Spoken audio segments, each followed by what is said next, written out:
Buonasera a tutti, siamo felici di ritrovare per questa nuova emissione di Rivista senza Jean-Vitus Albertini. Aujourd'hui, Jean-Vitus est en vacances, mais il nous a laissé les clés de la boutique. Alors ce soir, à mes côtés, deux Jérôme ce soir. Jérôme Souzini de RCFM et Jérôme Paoli de Parole de Corse. Bonsoir messieurs. La semaine s'est bien passée? Très bien. Jérôme, non? Elle n'est pas finie. Ce soir, nous allons parler d'énergie avec notre invité Xavier Nez, délégué CGT Énergie. Xavier Nez, bonsoir. Bonsoir. Donc l'énergie, c'est quand même un sujet qui revient constamment dans l'actualité, chaque année, des annonces, des rétropédalages. Mais au final, on a l'impression que l'usager, il comprend pas grand-chose. Alors vous avez débuté une tournée d'information avec la CGT Énergie. À qui elle s'adresse, cette tournée d'information? Elle s'adresse d'abord aux usagers, puisqu'ils sont les principaux concernés sur les décisions énergétiques qui seront prises à l'avenir. Ensuite, aux élus, puisque nous considérons que la problématique énergétique doit être prise à part entière par les élus. Et ensuite aux salariés, y compris dans notre entreprise, puisqu'il y a un risque social aussi si demain les moyens de production énergétique tels qu'ils existent aujourd'hui ne sont pas renouvelés. Ce débat que l'on a organisé il y a une dizaine de jours avait pour but d'informer donc les usagers, les salariés et les élus sur les dangers que l'on risque de connaître, notamment un risque de rupture de fourniture d'énergie à l'horizon 2023, si l'engagement qu'avait pris l'État à travers la programmation pluriannuelle de l'énergie 2015-2018 n'est pas respecté. Ah oui, justement, la programmation pluriannuelle d'énergie, la PPE, ça a été adopté en 2015 entre l'État et la collectivité de Corse. On rappelle, elle prévoit l'autonomie énergétique à l'horizon 2050 avec des engagements à court terme comme le remplacement des centrales, mais aussi l'arrivée du gazoduc. Alors, on a vu la question du gazoduc, elle a été complètement enterrée par la ministre Gourault hier au Sénat. D'ailleurs, on va écouter, elle était interpellée par Jean-Jacques Panunzi, le sénateur, sur justement ces deux engagements. Alors, il y avait le remplacement de la centrale du Vaggio et l'engagement sur le gazoduc. On va écouter Jacqueline Gourault, on en parle juste après. Jacqueline Gourault qui était interpellée par Jean-Jacques Panunzi au Sénat hier. Plus précisément, Madame la Ministre, pouvez-vous nous dire si oui ou non le gouvernement a l'intention de respecter le décret du 18 décembre 2015 relatif à la programmation pluriannuelle de l'énergie en Corse qui prévoyait la réalisation d'une infrastructure d'alimentation en gaz naturel de la Corse, la construction avec un objectif de mise en service au plus tard depuis 2023 d'un cycle combiné d'une puissance de 250 MW et la conversion des moyens thermiques existants en gaz naturel. Je vous remercie.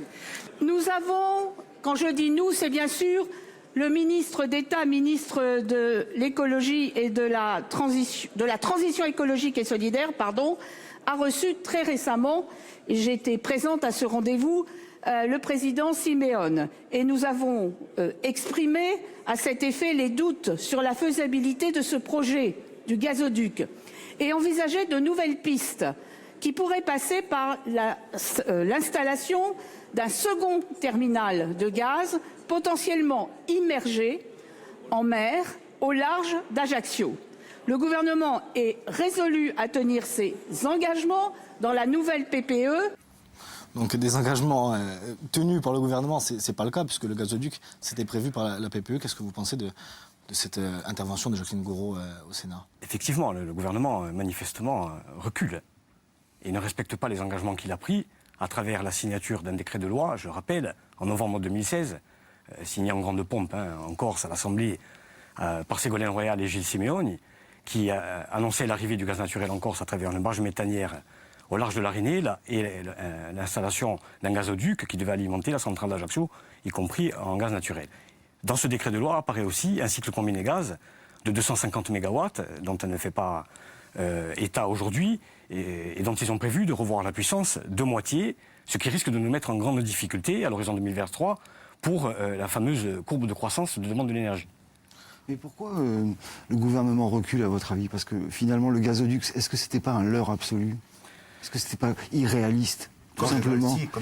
Comme le glacis, tout simplement. Et que là, ils sont en train de s'apercevoir que peut-être c'est finalement très difficile à mettre en place. Moi, je ne pense pas que ce soit une problématique de mise en place. Moi, je pense qu'on est sur une problématique beaucoup plus basée sur les finances, puisque le projet Cyrénée, c'est 650 millions d'euros. D'accord. Et qu'aujourd'hui, le gouvernement réfléchit. Alors, le projet total. Hein, et Jacqueline Gouraud, elle parle de problème foncier, vous l'avez entendu. Oui, mais le problème c'est foncier. C'est des vraies difficultés quand même. Le problème foncier, vous savez comme moi, qu'il a été évoqué à un moment donné, y compris la traversée de 1700 parcelles de terrain, alors qu'on n'est pas dessus, on n'est pas du tout là-dessus. Le GIRTEC annonce qu'il y a seulement une centaine de terrains qui poseraient problème. Donc on est sur une logique de la part de l'État, quoi. Nous pensons qu'on est sur une logique financière de recul. Et le projet total, Cyrénée et Cycles-Combénégal, c'est 1,5 milliard d'euros. La PPE, c'est 3,3 milliards d'euros pour une île de 330 000 habitants. Quand on voit ce que le président Macron a donné à travers le mouvement des Gilets jaunes, 10 milliards d'euros, on peut se dire qu'à un moment donné, pour 67 millions de Français, on est sur une logique qui ne réfléchit que sur l'investissement. Qui tendrait donc à faire des économies, finalement.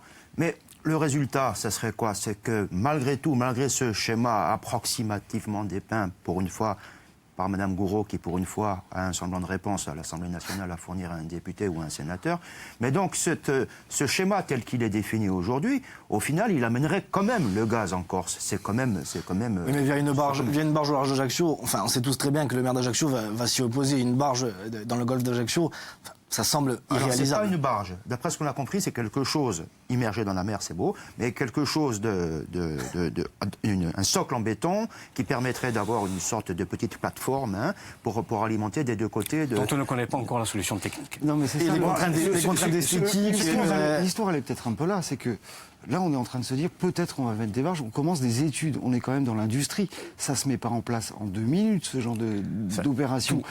La centrale du Vals, en 2023, quoi qu'il arrive, il faut qu'elle soit fermée. On est bien d'accord. Oui. Est-ce qu'il n'y a pas un vrai problème, un vrai risque aujourd'hui de rupture d'énergie en Corse? La problématique du gaz naturel, elle est sur la pollution des centrales. Donc acheminer le gaz naturel, c'est enrayer la pollution des 2 centrales thermiques. Et donc faire la part belle à une transition écologique de haut niveau. Donc nous considérons que le gaz naturel doit arriver. En 3 ans, c'est possible? Parce que c'est ça aujourd'hui, on est en 4 ans. Non, mais on peut pousser à 2025-2026 l'alimentation en gaz naturel. Ce que l'on ne peut pas repousser, par contre, c'est le remplacement de la centrale du Vals. C'est ça. Surtout qu'elle est vétuste, qu'elle doit certains problèmes, certains incidents. Intervenir en 2023, puisque la directive européenne nous interdit de continuer l'exploitation de la centrale à partir de décembre 2023. Si nous ne remplaçons pas cette centrale, ou nous ne mettons pas en œuvre le nouveau moyen de production, nous allons nous retrouver rapidement en déficit de production d'énergie. Tout le monde sait que la croissance démographique de la Corse a vu sa population augmenter de 17 000 habitants en 8 ans, ce sont des chiffres INSEE, ce ne sont pas les nôtres, et que la population va continuer de croître les prochaines années de 4% par an. Donc ce que vous nous dites, c'est qu'il y a un risque de blackout, comme on a connu en 2005, tout le monde s'en rappelle, 27 jours de coupure d'électricité. Il y a ce risque de blackout, vous pensez, à l'horizon 2023, si la centrale n'est pas remplacée? C'est le but de notre information auprès des usagers et des médias. Nous avons vocation à assurer une mission de service public. 365 jours sur 365, 24 heures sur 24. C'est notre mission. Et nous sommes là pour ça. Mais notre rôle aussi, c'est d'alerter une population, des usagers, y compris des élus, sur le fait que si des moyens de production ne sont pas rapidement mis en œuvre, tels qu'ils étaient prévus, vous avez eu raison de soulever le fait qu'on ne décrète pas la mise en œuvre de nouveaux moyens de production du jour au lendemain. Le délai de mise en œuvre d'un moyen d'énergie de base, tel qu'on en a besoin aujourd'hui, c'est à minima, à partir du moment où il est décidé, 10 ans, voire 20 ans. Je vous rappelle... Donc le blackout, il est quasiment écrit. Il est quasiment écrit si on ne remplace pas le moyen de production aujourd'hui de la centrale du Vals. Mais comme on ne sait pas ce qu'on va dans la dimension de 250 mégawatts. Depuis le 1er janvier 2019, le délai de mise en œuvre, c'est 5 ans.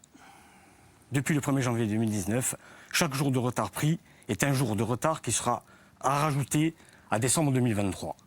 C'est pour ça que nous alertons la population.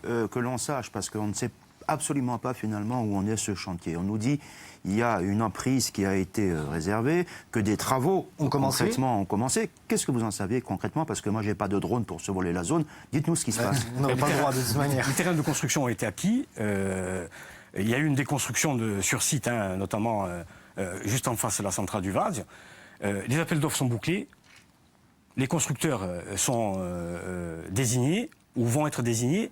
Donc tout est prêt. Sur le terrain, tout est prêt. Tout est prêt. Tout est prêt. Quelle technologie? Nous attendons la décision du gouvernement à travers la validation de la Commission de régulation de l'énergie qui valide les investissements dans les zones non interconnectées que nous sommes.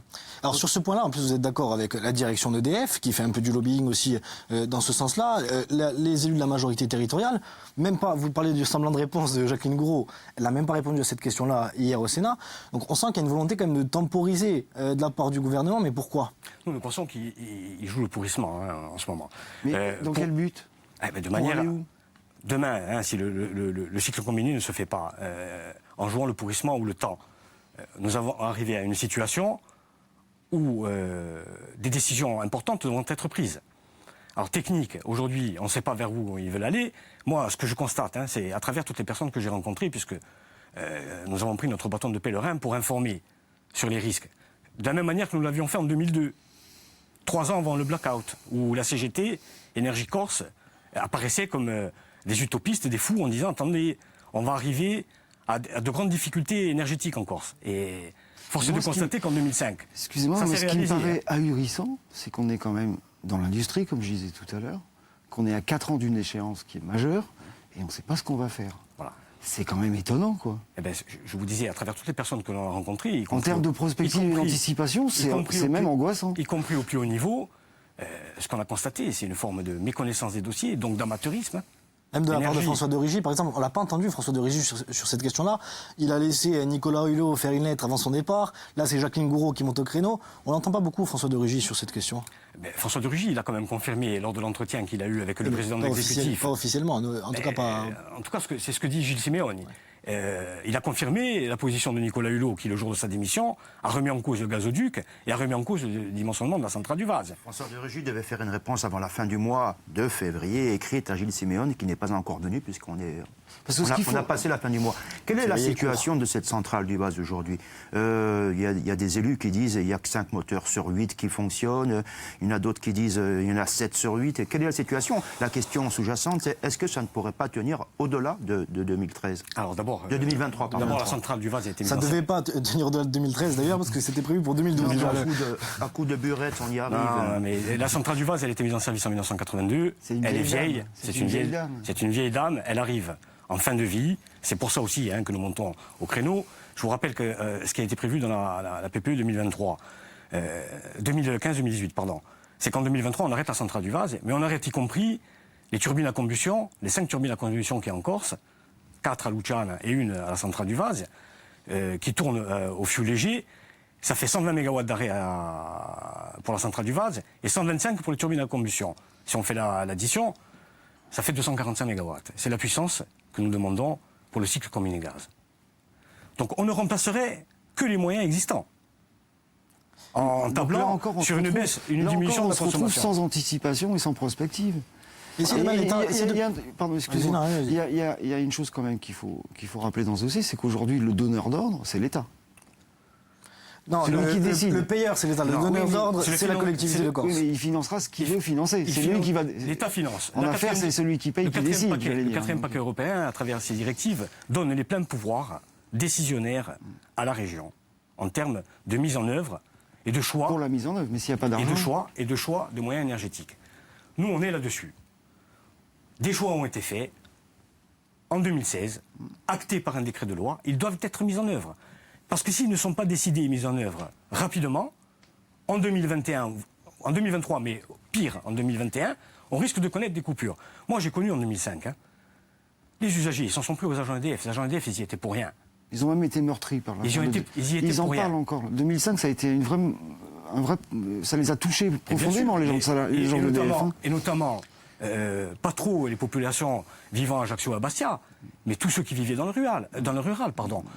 Une vague de froid sans précédent, des températures négatives et pas d'électricité pour se chauffer. Vous vous rendez compte? En 2005 et en 2021 ou en 2023, avec toutes les évolutions technologiques, on va reconnaître cette situation en Corse. Être traité comme une population de seconde zone, c'est inadmissible, inacceptable. Mais si demain l'État vous dit, bon, on remplace la centrale du Vaz à 120 MW, c'est-à-dire bien en deçà de ce qui était prévu, mais on développe, en compensation, on développe les énergies renouvelables. On met énormément d'argent sur les énergies renouvelables. Qu'est-ce que vous en pensez? Ça peut être louable, sauf que les énergies renouvelables ont une limite. Ce sont des énergies dites intermittentes. C'est-à-dire qu'un parc photovoltaïque ne produit pas la nuit. Un parc photovoltaïque, quand il produit à pleine charge, si un nuage passe devant le Soleil, il descend de la pleine charge à 0 à 1/10 de seconde. Et le temps que le nuage passe devant le Soleil, il ne produit pas. Dès que le nuage est passé, il reproduit à pleine charge à 1/10 de seconde. Vous avez compris que l'électricité, techniquement, c'est quand vous demandez, vous appuyez sur votre interrupteur, Effectivement. vous demandez une lampe, la puissance sur une lampe. Nous, on est obligé, en face, de mettre la puissance que vous demandez. S'il y a 100 000 personnes qui appuient à 8 heures du soir en rentrant chez eux sur un interrupteur pour allumer la lumière, il faut qu'EDF mette 100 000 réponses en face. Ça s'appelle l'équilibre offre-demande. Et quand on a des ruptures de fourniture d'énergie de ce niveau, pleine charge 0, 0 pleine charge, en fonction de l'ensoleillement ou en fonction du vent par rapport aux éoliennes, on a des problématiques de gestion. Donc il nous faut une énergie de base linéaire qui aujourd'hui est assurée par les centrales thermiques. Il faut rappeler qu'on ne stocke pas l'énergie aussi. L'énergie n'est pas encore stockable. Celui qui découvrira la manière de le stocker, il sera le roi du monde. Pétrole. Mais aujourd'hui, malheureusement, ça n'existe pas. Donc nous sommes contraints par ces données techniques qui font qu'il y a une énergie qui existe tout au long de l'année, qu'on est obligé de produire avec une énergie de base, et notamment à travers les centrales thermiques de Luciana et du Vaseo aujourd'hui, qu'on sera contraint de continuer à développer. Et après, il y a cette énergie de moyenne base et de pointe qui peut être développée, mais jusqu'à une certaine limite technique. Alors, on va quitter la question énergétique pour aborder la deuxième partie de notre émission, partie sociale. Vous êtes syndicaliste avant tout. Alors, il y a un mouvement de grève aujourd'hui à la Méridionale et à Corsica-Ligne. Il y a un mouvement de grève joint. Vous avez suivi un petit peu ce dossier. Je crois savoir que vous y connaissez un petit peu quand même aussi en matière maritime. Qu'est-ce que vous pensez justement de ce dossier de la compagnie Méridionale ? Le conflit, tout ce qu'on peut dire en tant que syndicaliste, c'est qu'il est légitime. À partir du moment où la perte à travers la DSP, je veux dire, l'enjeu sur les ports de Bastia et d'Ajaccio est important pour la compagnie, pour la CMN. Il y a 500 employés. S'ils perdent la DSP sur ces ports-là, vous avez bien compris que leur boulot est axé fortement sur ces villes-là. S'ils perdent ces ports-là à travers la DSP, c'est la compagnie dans sa totalité qui risque de couler. Donc leur inquiétude est légitime et le fait qu'ils partent en conflit sur ce sujet-là est légitime. Et d'ailleurs, moi je tiens en tant que secrétaire général de la CGT Énergie Corse à leur apporter tout notre soutien dans ce combat. Il n'en est pas moins qu'ils sont dans cette situation parce qu'avant, ils avaient répondu de manière commune avec Corsica-Ligne sur cette fameuse DSP. Avec la SNCM à l'époque. Même Corsica-Ligne, il y a 3 ans, ils se sont positionnés de manière commune. Et il y a 2 ans aussi, sauf qu'il y a 2 ans, il y a eu une proposition d'achat ou de rachat de la part de Corsica-Ligne vers la CMN, qui a fait que peut-être cette année, ils ont considéré qu'ils devaient aller de manière individuelle sur cette proposition.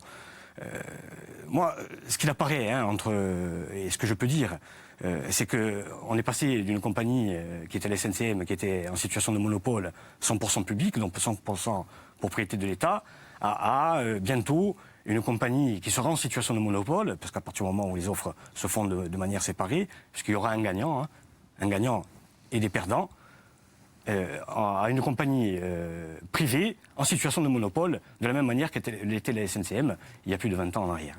Mais quand la direction de la Méridionale dit non mais nous, on veut rester impliqués, on fait appel, on veut maintenir les emplois, on veut être présent sur tous les ports, vous y croyez? Parce qu'ils ont mis du temps à répondre aussi. Est-ce qu'elle en a les moyens ?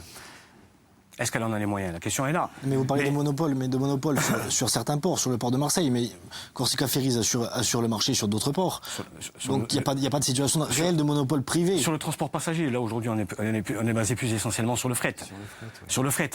Non, moi je pense que les usagers corses aujourd'hui ne s'y retrouvent pas. On a fracassé la compagnie SNCM pour diverses raisons. On a fracassé la compagnie publique en la vendant pour une bouchée de pain à un fonds de pension qui s'appelait Butler à l'époque, couplé à Veolia, pour arriver aujourd'hui à... C'était pas non plus une entreprise hyper rentable, la SNCM. Peut-être, mais elle avait le mérite d'exister, il y avait 2500 employés. Bien sûr, mais... Et aujourd'hui, on est descendu. Moi, je suis un syndicaliste, je suis contraint de défendre y compris les salariés.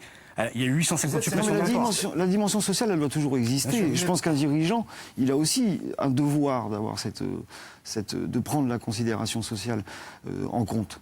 Mais la la SNCM, chroniquement, elle avait un problème. Ça, vous ne pouvez pas le nier non plus. Non, mais attendez, chaque entreprise a des problèmes.